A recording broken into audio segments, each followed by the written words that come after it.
Hello again, and welcome back to my sanctuary. I am KB Angel, and this is Angelic Advice.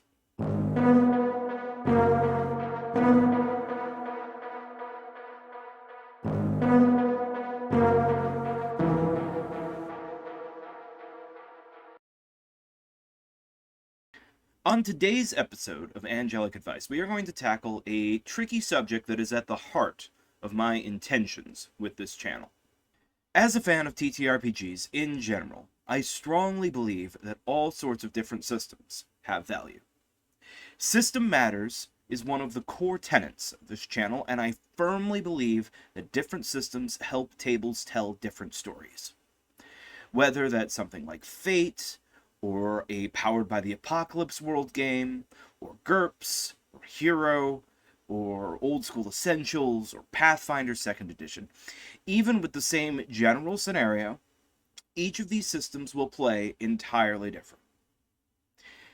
This was the purpose behind my How to Slay a Goblin series on this channel, demonstrating differences in how systems approach the topic of violence, and in my How to Negotiate with a Goblin video, which was about showcasing how different systems handle NPC interactions. But despite this, in 2021, which was the most recent data I could find, if you have more recent data, please put it in the comments below, over half of all games hosted on Roll20 were played in D&D 5th edition. With my observations of the Twitter discussions regarding the hobby over the years since then, I do believe that Pathfinder 2e is probably growing in percentage right now. But still, these two very similar systems dominate the hobby. I do not consider this a healthy state for the industry, or at least not a desirable one. Pathfinder 2e is better than D&D 5e in several ways. It is, however, still a very modern D&D sort of system. To summarize what could easily be an entire video on its own, in a single sentence, Pathfinder 2e does a better job of being the same kind of game as D&D 5. So what are you to do as a game master who's watched my videos and is excited to try one of the systems I've recommended? Be that Dungeon World, Dungeon Crawl Classics, Old School Essentials, Torchbearer, GURPS. What are you to do when your players, who statistically have probably only played D&D 5e or Pathfinder or something like that, are reluctant to try a different system? This is what we are going to discuss, some strategies to convince them. Now, obviously, every table is different. Every person is different. You know your table better than me. And ultimately, these suggestions do all boil down to talk to your people and compromise. And if you're playing with your friends, that should be all the advice you need. But let's talk some specifics. 1. The first thing I would recommend, assuming you were dealing with an established group that plays regularly, is to bide your time. Wait for the opportune moment. Players who are attached to their characters and the ongoing story are not going to be receptive to abandoning that to start something new. If you're the game master, you might be tempted to propose changing systems, but keeping the same campaign. I would advise against that. I've been part of games where this is done, and I have seen it done successfully. I would still advise extreme caution. A case where this happened, that I was a player in, happened some 10 years ago or something. A friend of mine was running a campaign using D&D 3.5 in the Dragon Mech setting. It's a really cool setting, by the way. I recommend you pick up the setting books, read through them for inspiration. Very cool. Anyway, he ran Dragon Mech for a few sessions, but after a while, everyone at the table remembered, oh yeah, we don't like D&D 3.5. And so we remade our character concepts in GURPS, adjusted the setting to work with GURPS magic instead of, spell slots, and we continued playing. This worked, however, because we were all changing from a system that we didn't much care for to a system that we already knew and liked. I would never recommend attempting this while trying to get players to shift away from a system they know and presumably like to a system that they do not know. So, number one, wait for an opportunity. Wait for a campaign to approach a natural endpoint. If you're a player, wait for the GM to finish or to want to break, then suggest your game. 2, don't suggest a huge campaign, at least not at first. Don't start with a suggestion of a multi-generational Pendragon campaign, unless you are inviting me to play. Links to my socials in the description. I've run campaigns that play for a year or 2 years, playing almost every week, only breaking for holidays, vacations, sicknesses. If such long campaigns are the norm at your table, or in the minds of your potential players, they might be reluctant to sign up for what might be 2 years of a system that they don't even know if they like yet. They know they like D&D 5e, or at least they like it well enough, but they don't know that they will like Dungeon Crawl Classics at all. And if they think you are proposing something that will take a year or 2 to play through, then they're going to feel, even if they aren't crazy about the current system, better the devil they know than the devil they don't. So my advice here is to emphasize a short game. One adventure that you can play through in 2 to 4 sessions. No more than a month's worth of games at your table. A single session might be good for some simpler systems, or if you have 8-hour plus long sessions that last all day or all weekend. Though not every system can show its full glory in one session like that. An example of me not following this advice, not doing this, can be seen over on my other channel. I recently did a true one-shot of Knave 2nd Edition using the module Winter's Daughter with a bunch of VTubers. You can watch the VOD, the link in the description. But since I was on a strict 4-hour time limit, to make characters with players that didn't know the game and play through the entire module, I ended up ignoring some game mechanics that I would have preferred to show off. And some game systems that I wasn't ignoring simply didn't get the chance to be shown off, just by how the game went. We had a good time, but I wouldn't consider it a successful showcasing of the system. If I was able to spread the adventure over 2 or more sessions, then I would have been able to slow down, engage more with those systems. So I don't recommend a true one-shot, one-session, go for a one adventure one-shot. Tell your players, and it will just be one adventure to try out the system. If they don't like it, then after that adventure, the table can go back to whatever they were playing before for the next campaign. The promise of a short game can reassure and encourage some reluctant players. I would, however, recommend that you leave some hooks in that single adventure for future plots. A treasure map to another dungeon or adventure, evidence of a conspiracy, suggestions that the villain is really just a puppet for some larger villain. Any sort of opportunity to further adventure that makes sense in the setting and the game system.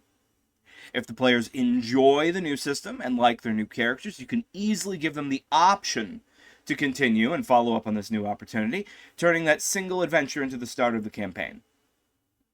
I've done this before. If the conversion of the table is successful, then you can just turn that one shot into a campaign. But make this optional.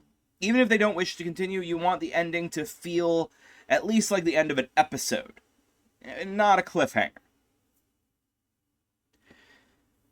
Point 3. And to my fellow game masters, I know what I am about to say sucks. Don't give the players homework. And by this, what I mean is, if you are the one that is excited for the new system, and everyone else is reluctant, don't expect them to read the rules. This sucks, I know. If you're like me, then you are probably excited about something cool in these mechanics. And you want the players to understand those mechanics so that they can fully use it in play and really enjoy what makes this system cool, unique, and different. I get it.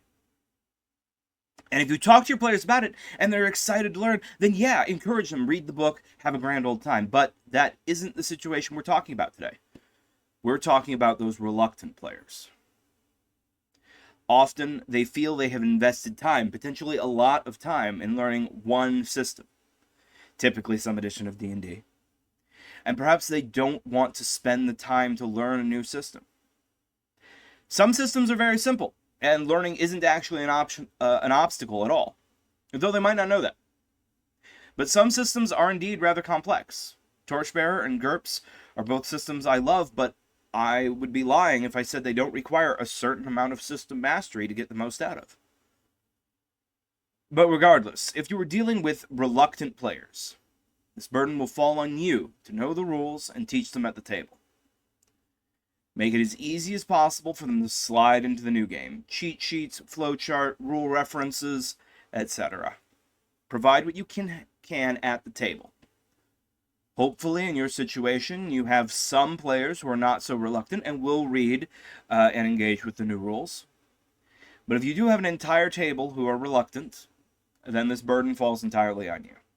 With luck, however, you will hook them with your first adventure, and at least some of them will take it upon themselves, possibly with some additional encouragement, to read the book themselves. But for this one adventure, ensure them that they only need to show up and play. As a follow-up to this, if the system you're planning to run has particularly complicated character creation, you probably want to offer pre-generated characters, or offer to make the character mechanically for them based on a concept you work out with them during Session 0. For example, if I was running GURPS for the first time for reluctant players, I would craft a scenario with some pre-generated PCs in mind. Basically run it like a convention game. Let them show up, pick the pre-generated character they think is cool, get right to the action. I did something like this for my group for Halloween one-shot once before. They weren't reluctant players, so the scenario would work for such a group. Made a bunch of modern-day people, a cheerleader, a veteran, a pig, a few others. Had the players pick a pre-made character, read a brief bio on them, gave them a sheet, set the scene, with them all at the DMV together by chance when zombies happened. Fun one-shot as they tried to escape the undead, get out of the city before it got raccoon-cityed.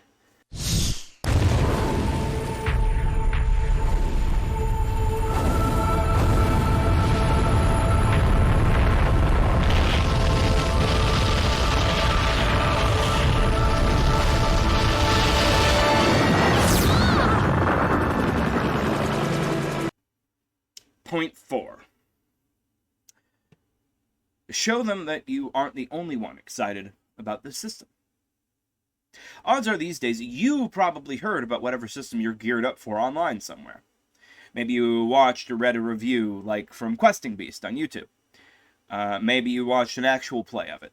Maybe you heard people talking about it on a podcast like Happy Jacks. However, you got first interested in it.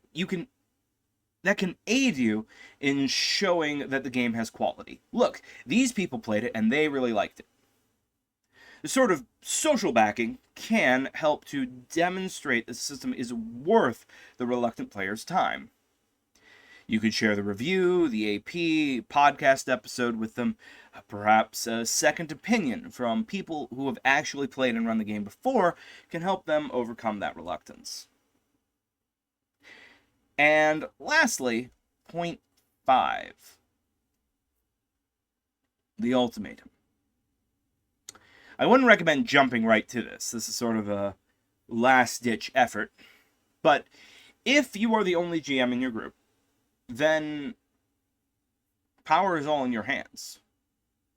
If you're absolutely tired of running D&D 5e or whatever system you're currently running, you always have the option of saying, I don't want to run X system anymore. After this campaign is over, I'm going to try running Y system. You can come and you can play, or you cannot. If your group is casual and online, this may not work. They may just choose not. But if you're playing with people you know, around a table, in person, the momentum of wanting to keep coming to game night works in your favor here. I don't recommend starting with this position. They might feel you are being hostile if they're really attached to the current system. But if you've tried the other bits of advice and they still refuse, it might be this move is the only way to break through. Or, if this doesn't work, you might just need to accept that this group is stuck with whatever they play, in which case I would suggest seeking out a new and more fun group. And with that, I am out of advice. Ultimately, these points come down to one thing.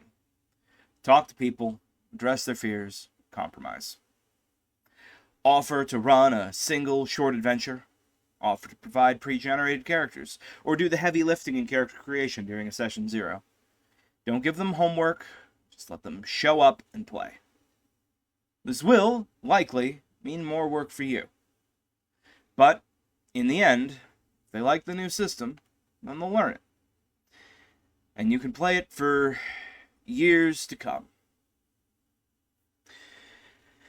Thank you all for listening. Please check the description of this video for links to all the things that I do.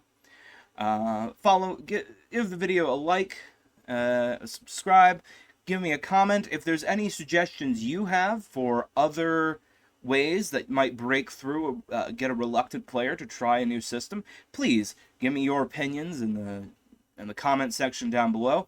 And also, if you have any questions or suggestions of topics that we could cover and provide our angelic advice on in the future, please leave those suggestions in the comments below.